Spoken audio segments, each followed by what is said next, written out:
Welcome to the NICOLE podcast. I'm Lisa Watson and will be joined by my co-hosts NICOLE FROLICK and Brian Koenigberg. The NICOLE podcast is a weekly show that provides an unconventional and refreshing spin on spirituality, where three friends and weekly guests share informative, fun, and usually off-the-wall conversations. Unlike others, we provide fringe and skeptical viewpoints on all topics, because our experience has taught us that the echo chamber is a boring place from which to learn. So regardless of where you are in your spiritual journey, we can promise you're going to find a place to fit in here. So we invite you to grab a drink and listen in on our casual, entertaining, and hopefully enlightening conversation. And enLIGHTenUP is a self-funded podcast, so if you would like to help us to continue to be able to produce, enhance, and expand the show for our audience, then please send your support using the link in the show notes, or go to our website, enlightenup.us, and check out our merchandise shop, where you can purchase merchandise that will allow you to express some spiritual humor. You may also show your support by leaving us a review on iTunes and following us on Facebook, Instagram, Twitter, and YouTube. Thank you all so much for listening and supporting us. And now, let's jump right into the episode. Hello, everyone. Welcome back to the enLIGHTenUP podcast. We are excited to bring back a dear friend who is definitely part of our soul fam here at the enLIGHTenUP podcast, Marcus Spellbound. He was on our show a year and a half or so ago and had quite the interesting journey to share with us.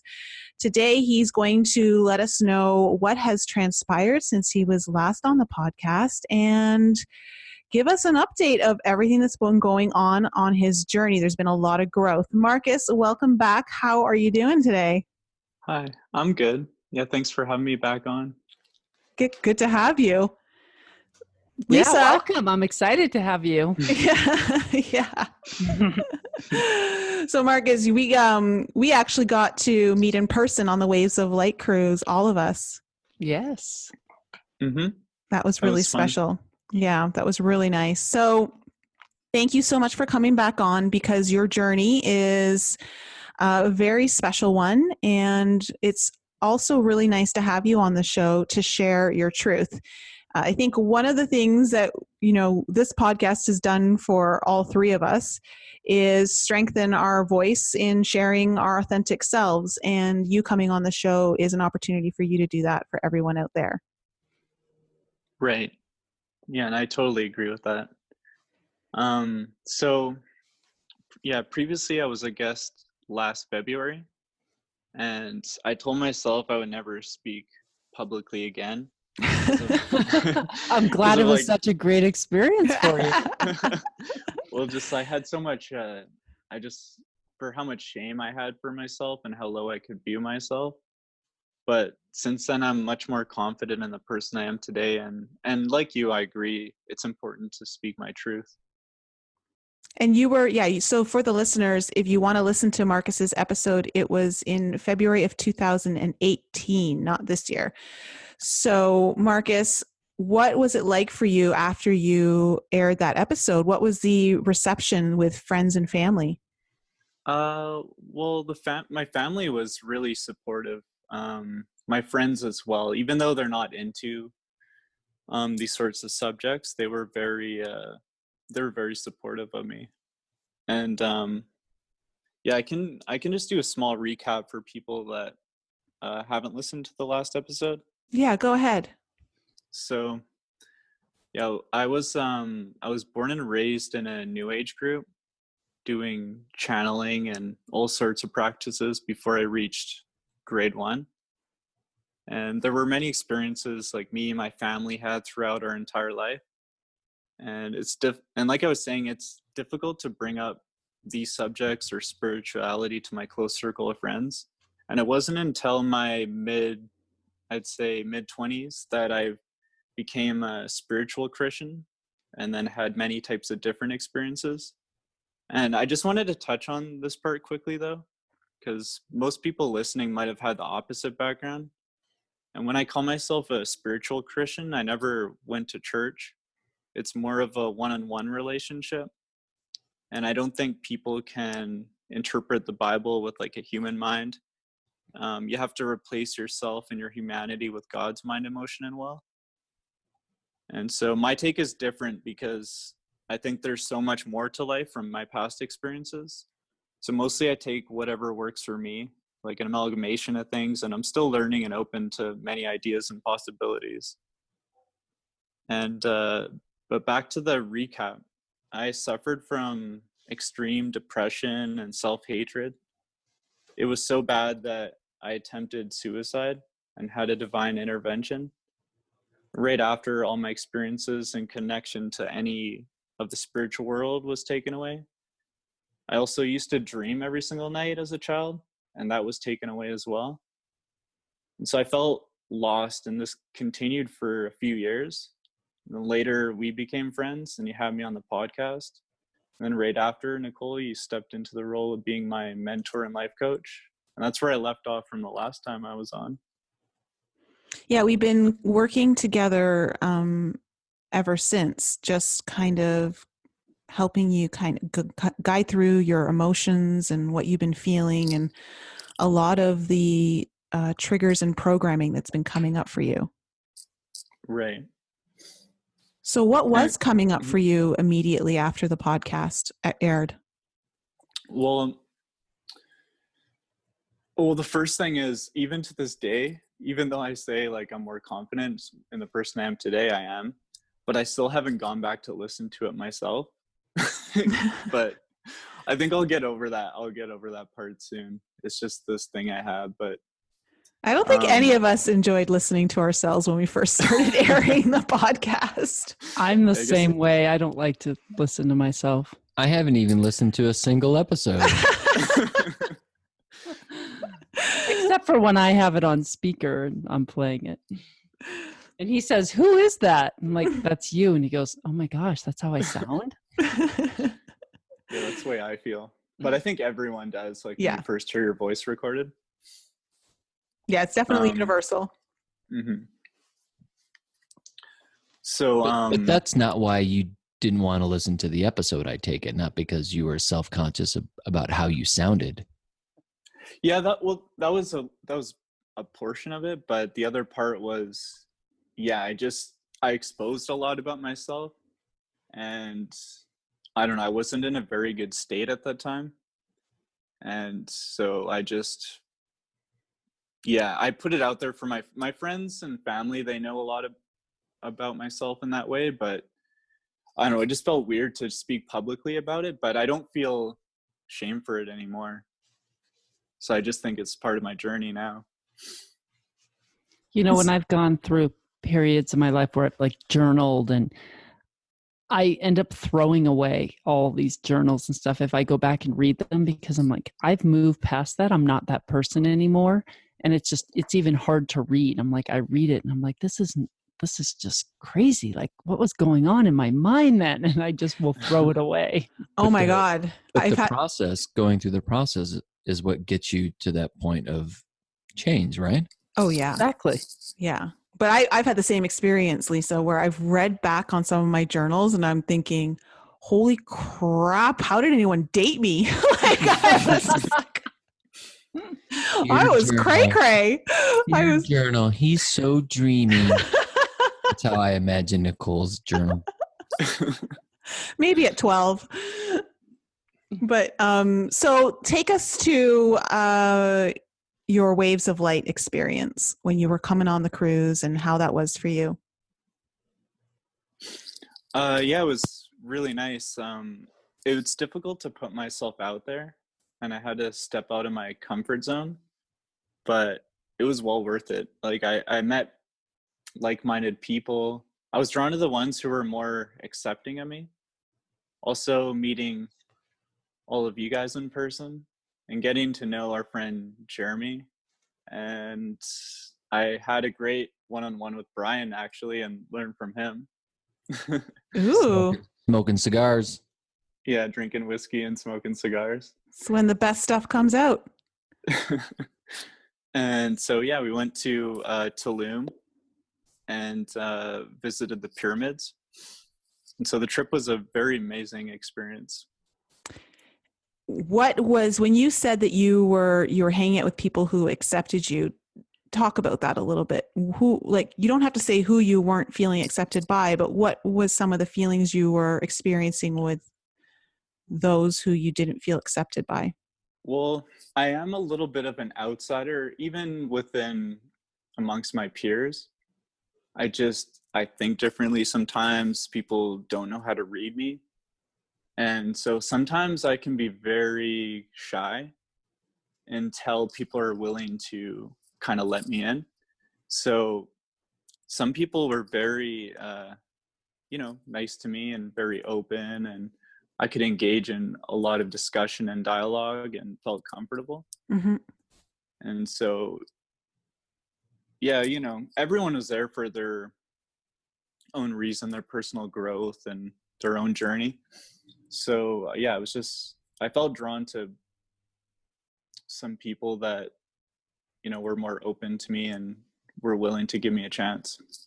What was the part in Tulum that really was the most amazing part to you? I think doing the group meditation and chant. Right. And We just had how we about, all came 40, together. 50 people, Nicole? There were 40 of us on that actual trip. So that means 39 people were a part of the chant. Yes, because Brian did not participate.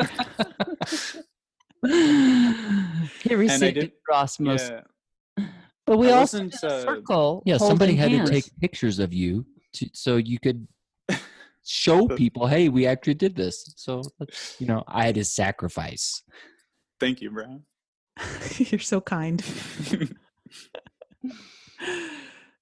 And yeah, people were, probably wondering what was going on or, viewing us, but I didn't feel scared or intimidated or anything. I just felt like one, like we were all just one. So that was a nice experience there. And what changed for you, though, like coming into that experience, how you felt about yourself and how you felt about interacting with people in the real life to when you left? What was the difference for you? Well, I'm just going to go back a little bit because I started building up my strength, doing some practices with you. And it started helping me, I think, for the trip as well. And part of it was getting in touch with my inner child, like nurturing him, separating the ego, time traveling, which is going back to specific moments in my life to heal them.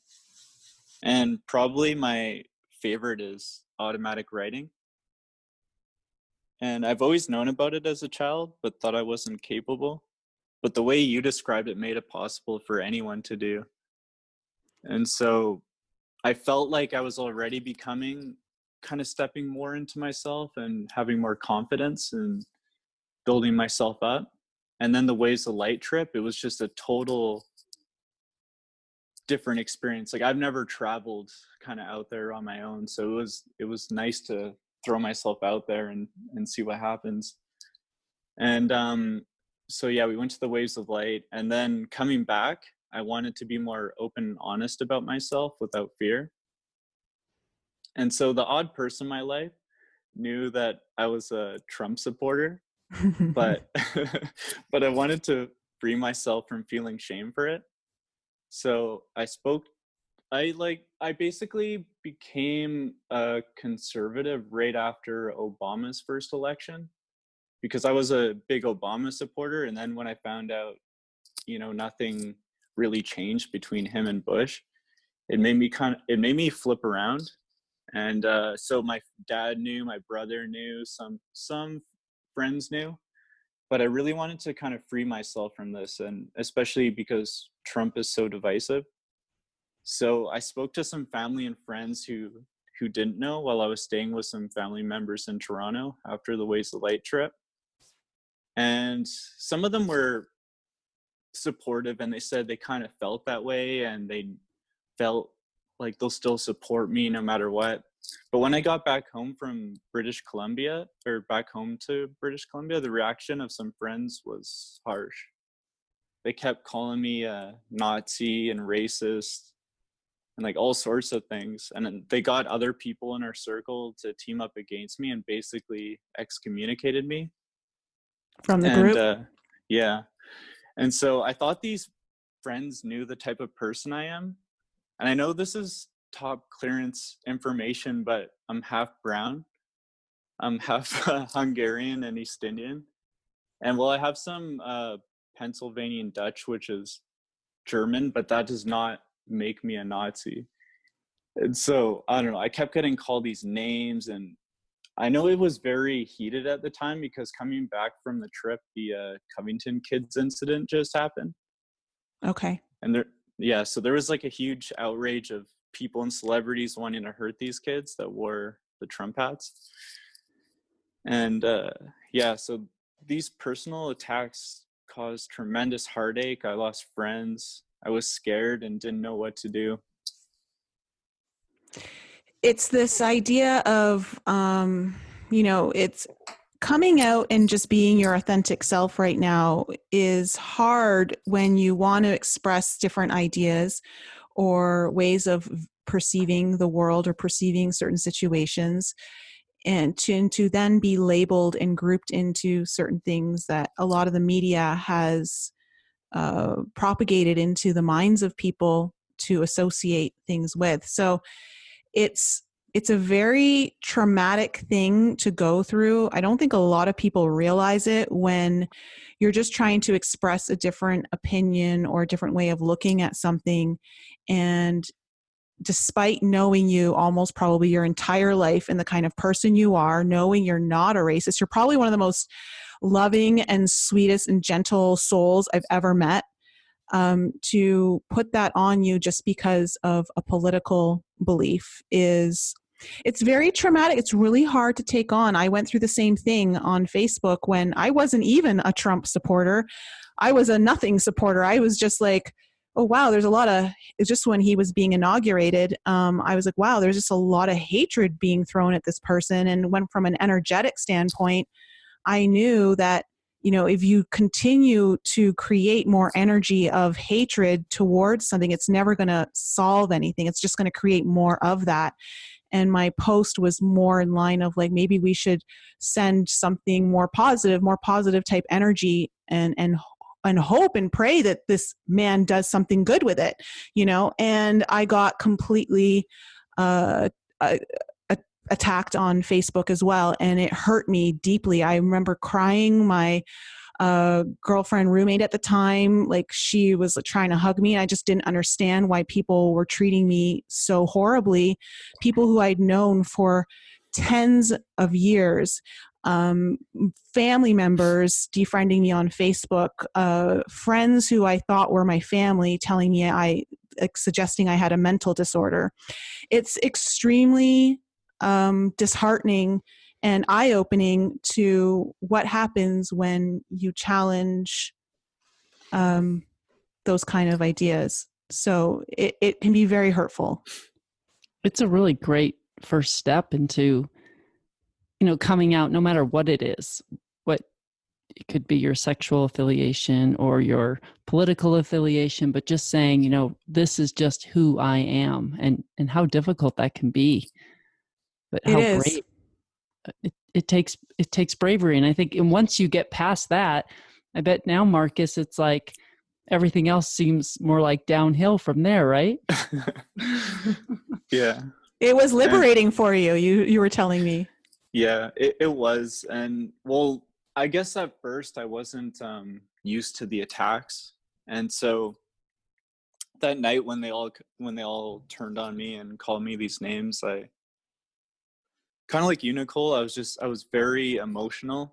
I stayed in bed and cried that night, and I prayed sincerely for God, help from God, for my guides and anything on my side willing to help. And then I had a dream that night. And since the attempt on my life years before, all my dreams were taken away and any spiritual experience. But I had a dream that I was a tribal person in my gear and weapons in an ancient time. And I was in a village near a forest in a little valley area next to a body of water. And there was a mountain on the other side. And I had in my pouch a small triangular relic.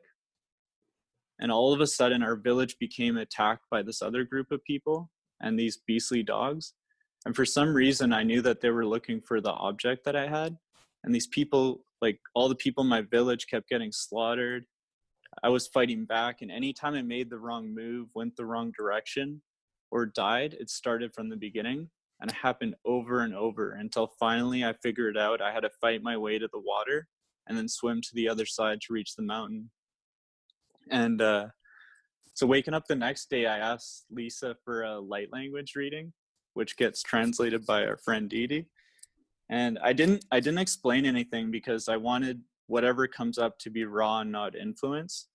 And then that night I had a very similar dream that kept resetting.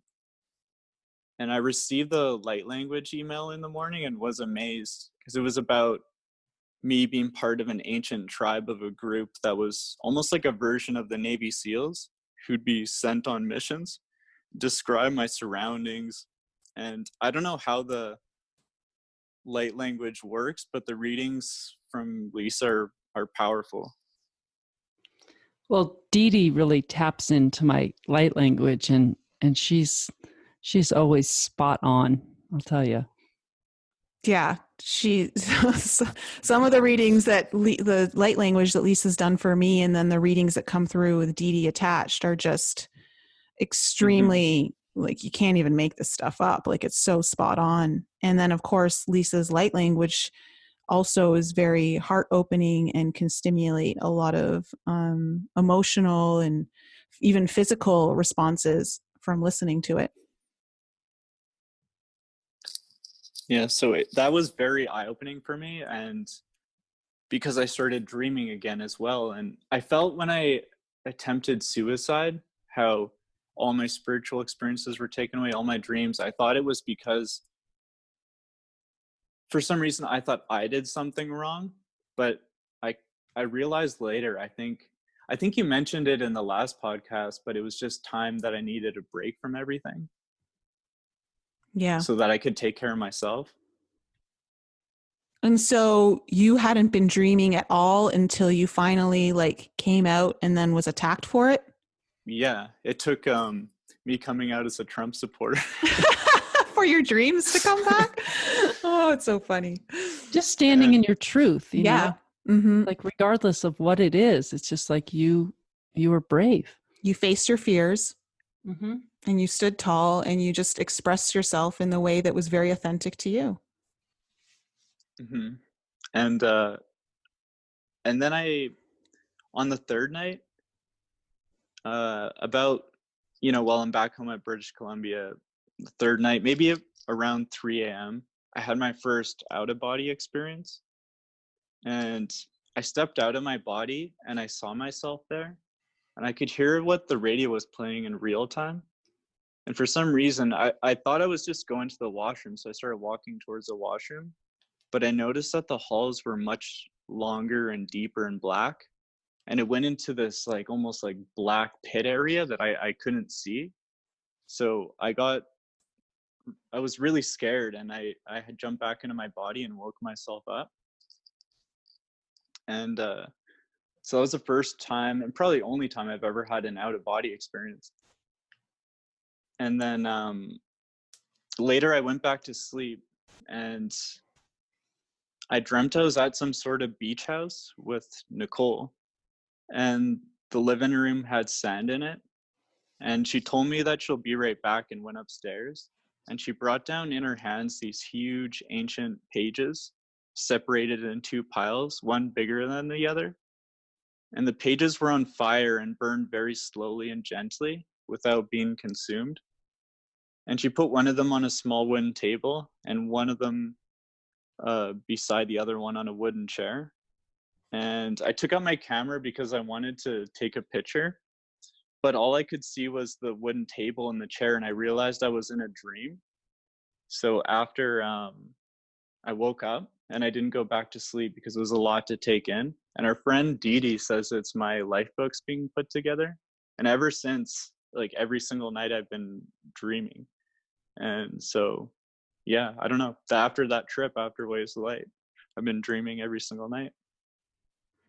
That's amazing. And, we just had a guest on talking about lucid dreaming and all that. So the dreaming is another part of our it's another part of it's another reality.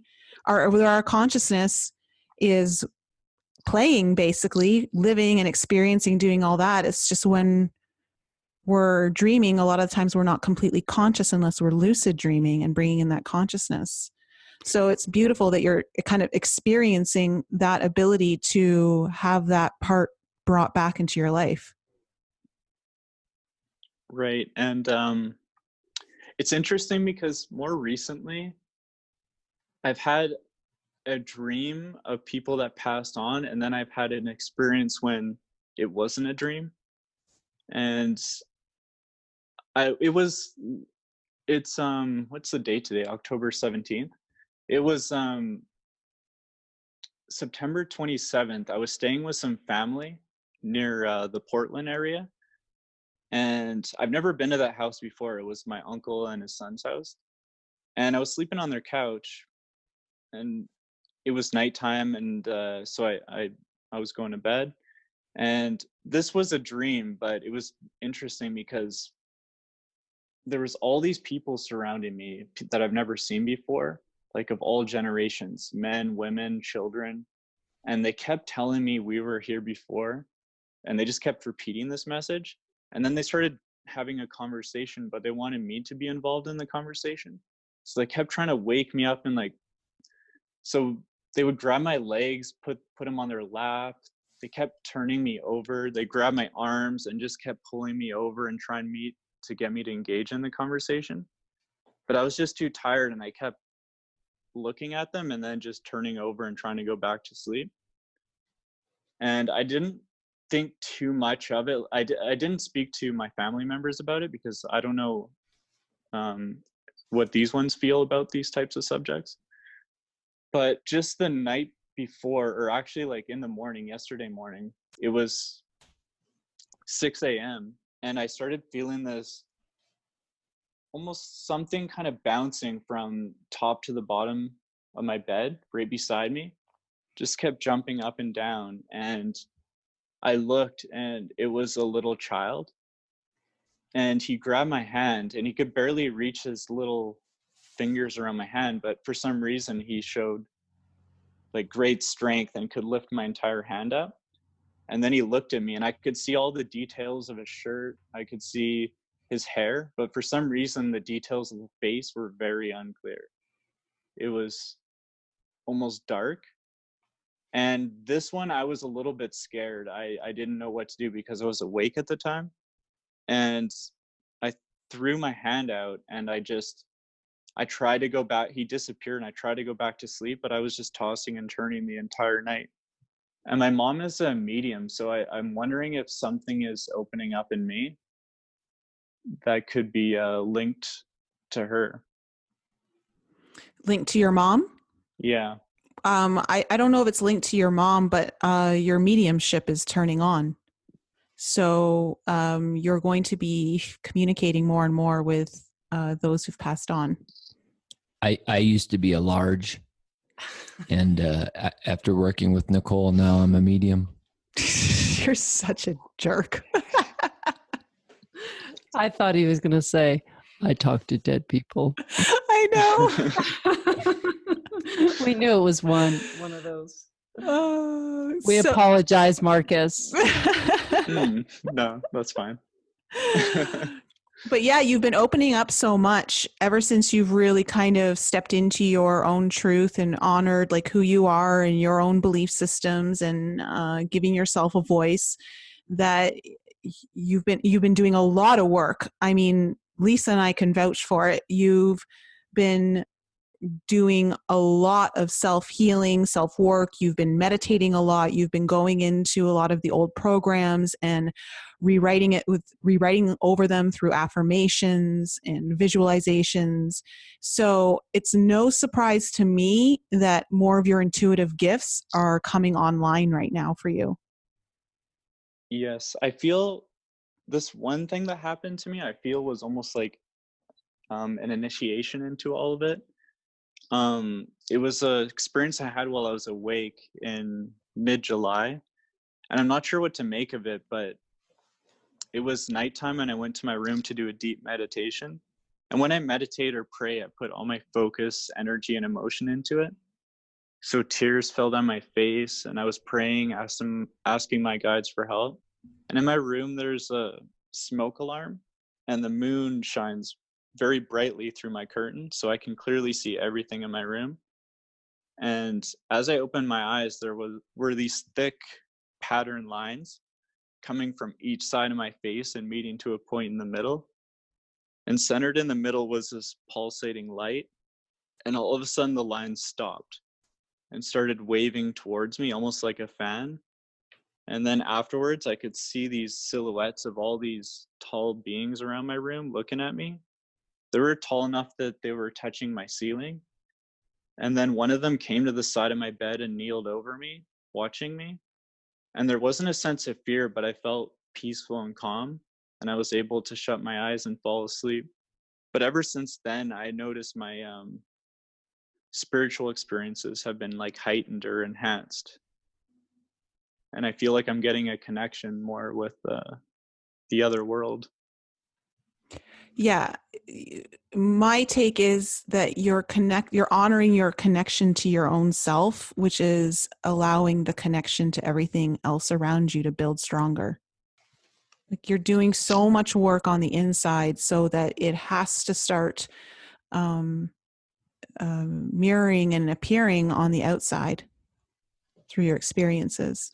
And that's how I was before with all my past experiences. I know, I have to have faith and all that, but the only way I knew I was on the right track or doing something right, I would have some type of spiritual experience. And that's how I knew I was doing something right. But I do, like you're saying, I put so much focus and I do it constantly, just praying, meditating, just working on myself, self-healing. And so I am getting results from it.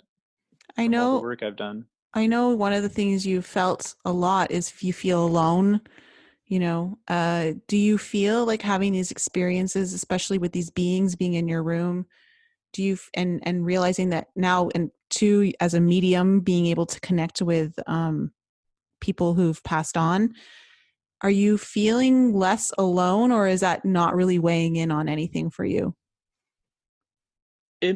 It gives me a sense of comfort, I guess, knowing that there is something out there on my side watching out for me. And I might not fully understand it or what it is, but I don't feel alone in that sense. Even when I do in the human world at times, I know that there's something on my side that wants me to kind of keep pushing forward. Have you considered that it might not be the quote unquote other side, that you might be seeing other realities or other worldly beings? You describe them as tall Yes, people that are touching your ceiling, and that doesn't necessarily jive with the other side to me. It doesn't. It jives with the tall gray. Yeah, it could very well be. I never put a name on it or never thought of it in that way, but you could be right. Just the way they looked, I guess. But yeah, no, it doesn't sound like those beings were people who passed on. To me, they were entities of other realms. Well, they say your inner child holds all your intuitive gifts, that we come, into this life with them, but shut them down pretty quickly. So I can see how, just speaking your truth and living your truth, and that where suddenly that's when your gifts are going to start to come in, when you let go of the ego and let your higher self come into the body. And you've had a lot of, your journey has been, you've always said that you felt like you were really in tune with your feminine energy, but your masculine energy has been like a struggle for you. Yes. So this was something I wanted to share that might be a bit controversial, but I think it's important to understanding my journey and an important message. So from the last podcast, I explained how I was naturally connected to the divine feminine part of myself. You know, I'm touching my feelings, very compassionate, gentle, and expressive. And so what happened is last year, the Brett Kavanaugh hearing happened. And there was such an outspoken hatred towards men. Women were throwing bleach on random guys' crotches. These videos came out saying all men are rapists. And even to this day, I know people personally who tell me men have had their chance and it's time for women to take over. And I already felt like I didn't belong in this world. And it made me feel like I had no place being here. It was almost as if I was an injured animal looking for shelter. And so these messages are being pushed in social media, entertainment, advertising, news, politically everywhere. And it can get very convoluted with all the smoke being blown in today's society. And that's why I'm grateful, Nicole, you bring up this subject, because there doesn't seem to be many women, especially in the spiritual community, being able to shine a light on this matter. And so I grew up knowing you should always judge people by the content of their character. And it's not about taking away any horrible experiences women went through, but to have real equality and not showing hatred to an entire group. So I had to take a step back from everything and get in touch with my masculine side. And how has that been for you, getting in touch with the masculine side? Well, I found a positive male role model online who helps teach what it means to be a man in today's world, while still showing the values and morals I always had. And through that and Nicole's guidance, it helped me to find harmony and balance between the divine feminine and masculine. Mm-hmm. It brought more confidence and inner strength, having better direction and clarity. And I've learned to focus more on being the best of all aspects of myself. My entire energy level shifted, and I feel I can be more of a leader. And also I feel I'm connecting to my higher self and becoming who I was meant to be. You have experienced, from everything that you've shared with me, it's interesting because through your journey, it seems that you experience a lot of interaction with women who are very much in their wounded masculine, very aggressive, just definitely not exhibiting the more healthy masculine traits.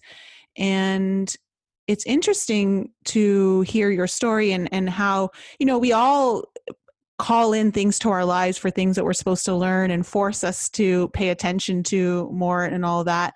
What has been your experience with these interactions in helping you understand who you are and strengthen your own masculinity?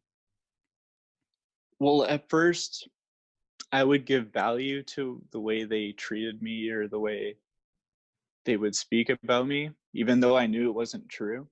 But I thought, if they're treating me like this or acting this way towards me, that there must be something to it. And, I've never shown any hatred or ill will or deceit or anything like that. And so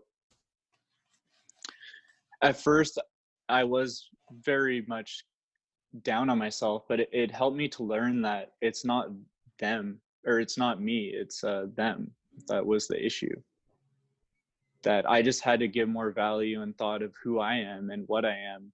And because I know that I'm a good person, and I know that I do the right thing when I can. And so it's helped me to kind of mature and be, be more of a leader, like I was saying, I guess. I think this message of, bringing in more love and being more accepting of one another and our own journeys that we have to go on, and not trying to fit everyone into some sort of box or labels that help us understand or comprehend who they are. is a huge journey that many people are witnessing right now before them. It seems to be ever present in society. It's interesting because I feel I've always been, someone, even as a kid, I was always the kind of kid that wanted to stick up for the underdog. And it's always kind of been my thing. And, I feel now that in the last 10 years or so, especially, probably more, but in the last 10 years, the masculine has really been the underdog in a way, and are getting bullied by women who are in their wounded masculine, not understanding that they're not empowering their own femininity, but moving more into wounded masculine, because that's what a lot of the society that we've grown up in has influenced women to believe is where their power lies. And so I think it's important that those of us women who are more aware of that, this idea of empowerment doesn't come from taking something away from someone else, but creating it within yourself, is important to remember, because this idea that you were being told that it was men's time and now it's women's time to take the power, we don't ever want to be in a push and pull, tug of war kind of situation energetically when we're trying to find balance. It shouldn't be about taking power away from men. It should just be about reclaiming your own power, or recreating it within yourself, and allowing everyone to stand in their own power equally. Right. And you're right. It does stem from quite a while ago that this movement is kind of pushed forward. And I feel now we're witnessing the results of that. Like, there was a need, it was necessary for a time, but it's just pushed over so much that the Overton windows just moved over a little bit too much. And I guess people are projecting their own experience into it when explaining the male side of things. I feel in a lot of these, even in some spiritual communities, and I know a lot of men fall into it and want to agree, but that's the easy route and not the direction we're meant to take as a collective.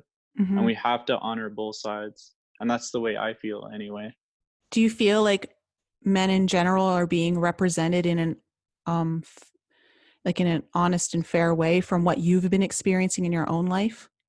No. And I can throw other groups and categories into that as well, but I'm not doing that. I'm just focused on men right now. But I feel there's just people trying to one up each other and trying to get one over on each other. And I don't see how that's helping any of the situation. It's just causing more division.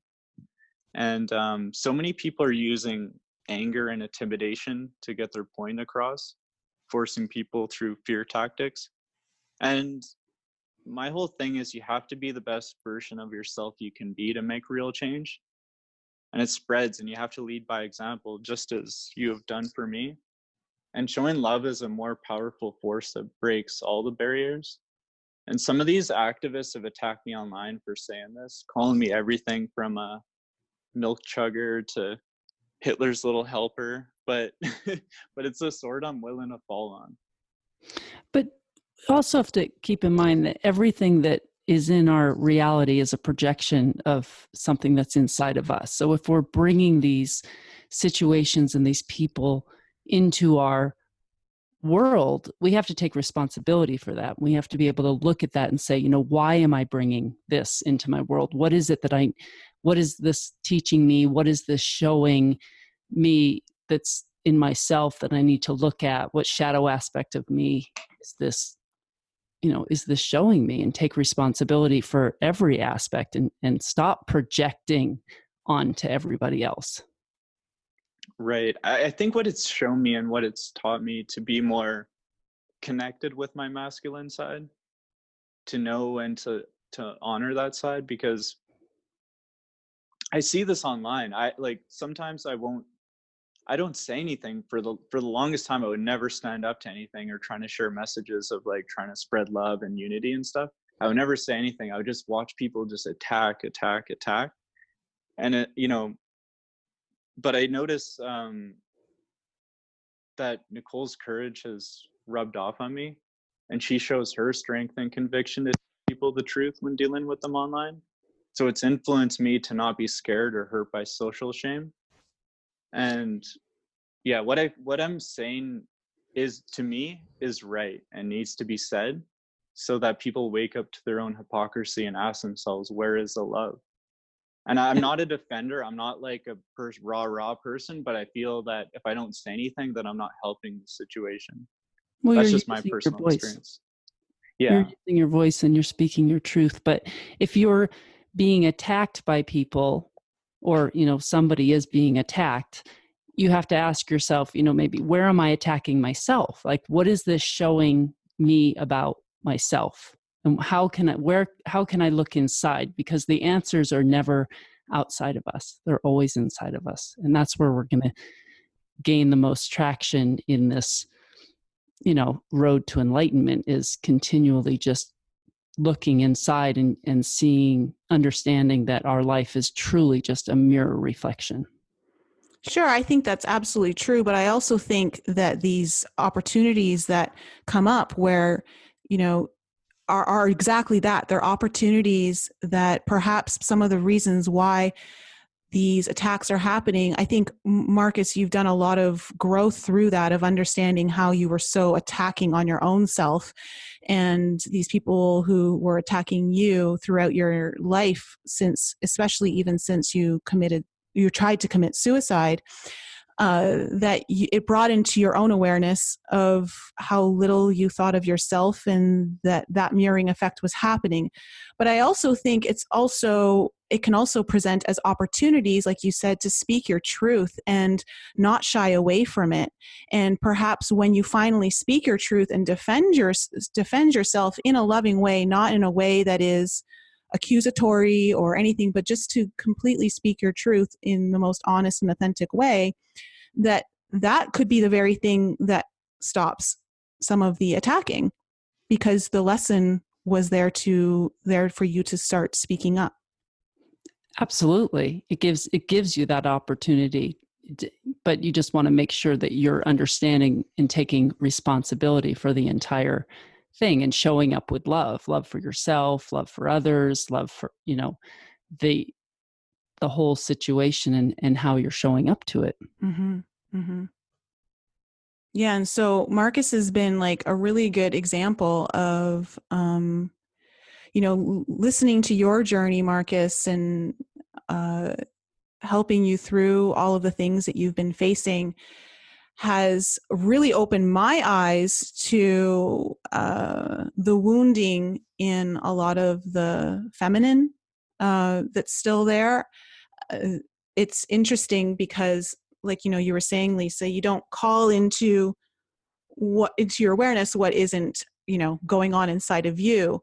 And some of the things that women have done to you and said to you, and tried to sabotage you with, blows my mind sometimes. I didn't even know people were capable of this stuff, just in a general sense, and so it's been interesting to hear what you've had to overcome and grow from and strengthen within yourself.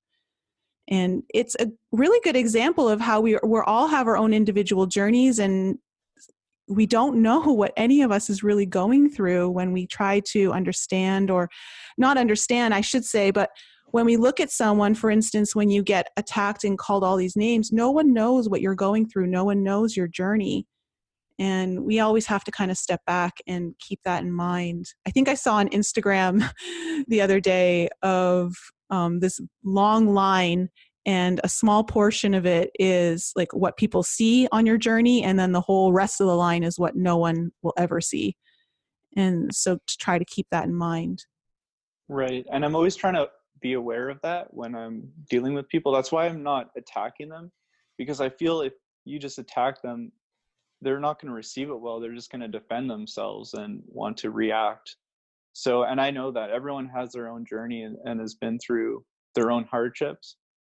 So that's why I do want to spread the message of trying to come together through this, and, trying to learn from one another. And I know I'm still learning myself, and I know I have a lot more to learn, even doing some deep diving within myself. So, but that's just the stage where I'm at now. And I do feel it's becoming more aware in the public eye of maybe we're going too hard on this, that maybe we need to ease the brakes a little bit and think about it.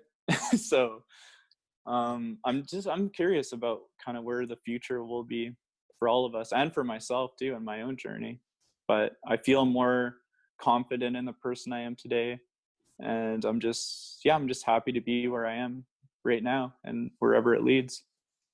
You've made great progress, and it's so great to have you back on the show I guess it's been like a year and 8 months or something. And just to see the changes in you and the confidence, it's great. It's amazing. Yeah. Thank you.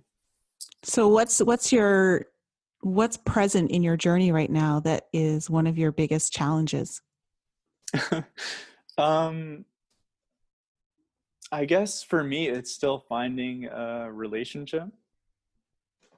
I'm still working on that, but I haven't put myself out there too much, but I tried a little bit in April, but I took a step back and kept working on myself because I realized there was a lot more work that needed to be done. But it's just I feel like I'm not built for this, the way the dating world is, where people are just hooking up with each other. And, I'm looking for companionship. I'm not looking for that type of relationship with random people. But you want something that's like of pure heart. Yeah. And it's hard to find that these days, I find. But I don't know. It'll fall into place, I think, eventually. Yeah. And I think too that even if you find yourself feeling like you still have work to do, maybe you shouldn't be in relationship. I don't think that's I think you learn so much about yourself when you're in relationship as well. And so as much as it's important to do your own work, you could be learning something in relationship that you would never learn on your own. Right. And I do believe that. Relationships are definitely our greatest teachers. Safe relationships is where you find healing. Yeah. Mm-hmm. Yeah. And so what have you realized about yourself through the dating process that you've done so far? Well, I've learned to not take things too personal.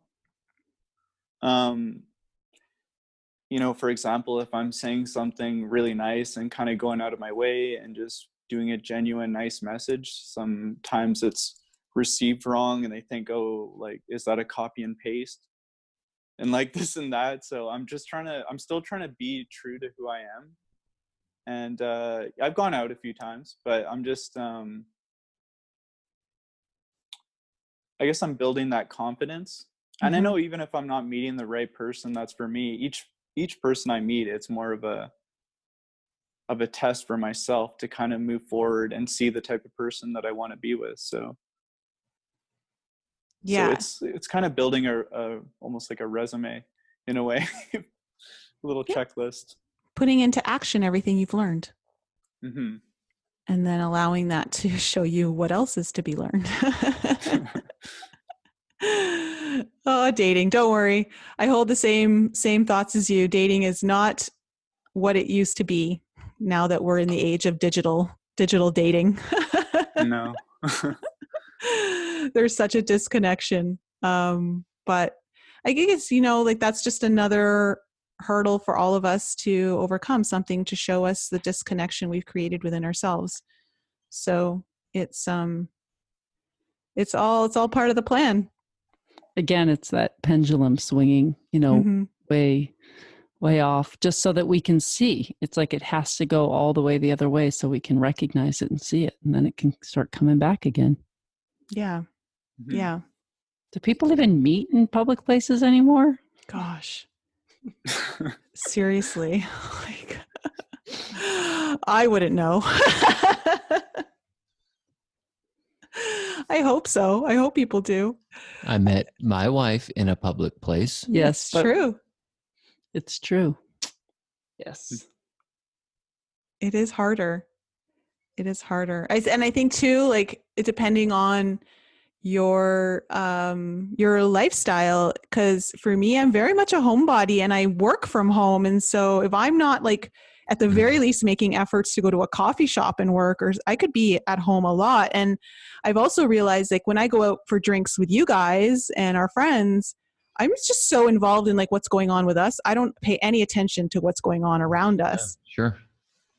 And whereas, like, in my 20s, I remember I'd be, like, scoping out the room, seeing who might be hot, who's, like, worth, like, saying hello to. I don't do any of that anymore. Well, that's nice that you have the apps and things like that, because you can be home in your pajamas and out well, at the same time. It's true. Got to focus on the positives. Yeah. Well, Marcus, is there any message that you would like to leave the audience with that you've really kind of understood and you think it's important to bring into the awareness of our listeners? I just think, I guess for myself, I've always felt,